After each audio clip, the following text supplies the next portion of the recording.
E saben vostedes onde non hai Black Friday nin falta que fai? Pois nos nosos mercados e prazas de abastos. E nós hoxe temos unha misión: descubrir cales son os produtos que máis van subir o seu prezo de cara ao Nadal e tamén saber cales son as mellores opcións para os nosos bandullos e tamén para os nosos petos. E alá foi a nosa querida Erea ata a Praza de Abastos de Pontevedra para levar unha investigación, pero coidado, unha investigación en profundidade.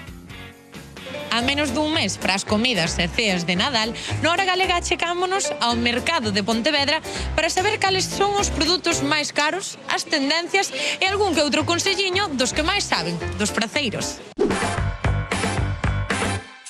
Unha morea de produtos aquí, pero cales son os máis caros? Os famosos Felipe II e despois a cereixa. Todo dulce, eso non falla. Temos os famosos Felipe II, está a 41 €, que isto é un dos manjares favoritos en Navidad. Un bo consello é reservar. Isto hai que reservalo.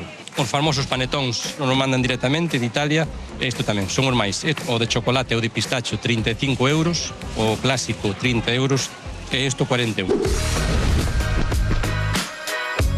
O que máis se está vendendo é camarón e centola, en marisco. E como andamos de precio? Podes te acercar, por ejemplo, a un moi bo camarón, dar os 150. E se te vas a un santiaguiño, iso xa é o top, iso xa é 2 e pico. E depois unha langostiña de aquí sobre 90 € ou así. Noso rei é o centolo. Pensamos que este ano o centolo vai levar sablazo para arriba. Ahora mesmo estamos vendendo en 38. A hembra de máis de kilos. Eu penso que este ano nos vai chegar o centolo a 55. Consejo de sempre, habrá que ir congelando xa. Que queres que che diga? Sigue sendo clásica, entonces a poinsettia sigue sendo a planta por excelencia que se regala no Nadal. Gustalle facer ramos variados con distintos verdes e distintas flores. Planta de Pascua, 7 € vale esta en concreto, depende do tamañiño, pero esta vale este tamaño 7. O precio non cambia, é o mesmo. E o consello, a planta de aquí dura moito máis que a planta que vende fora. Donde teña moita claridad, non pasarte a botar de agua, cortalle un poquinho os tallos para que lle aguante máis.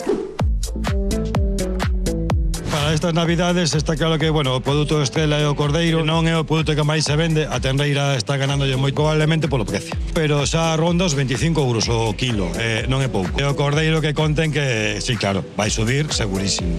3, 4, hasta 5 € pode chegar. A partir do día 15 empezou a incrementarse e agora que é o momento de comprarlo para abaratar, xa vai un chisquiño máis caro, non? Pero bueno, o momento de comprarlo xa. Mira, pois tabliñas de embutido, os cocidos para o día 1 de xaneiro, dulces, cores, o máis caro que teña, os queixos, pode ser que é o que máis suba, pero que, bueno, ainda co salado, o porco está subindo bastante tamén, pero bueno, sí que é verdad que polo momento ainda están os precios aí Bastante estables. Bastante estables, sí. Pois eu creo que xa adquirín bastantes produtos, xa teño as miñas compras feitas. E a verdade, hoxe aprendín moito. Como que, por exemplo, na carnicería, o cordeiro vai a subir a medida que nos iremos chegando ao Nadal. Irá subindo, pois, 3, 4 ou mesmo 5 € o kilo. O mesmo pasa na peixaría.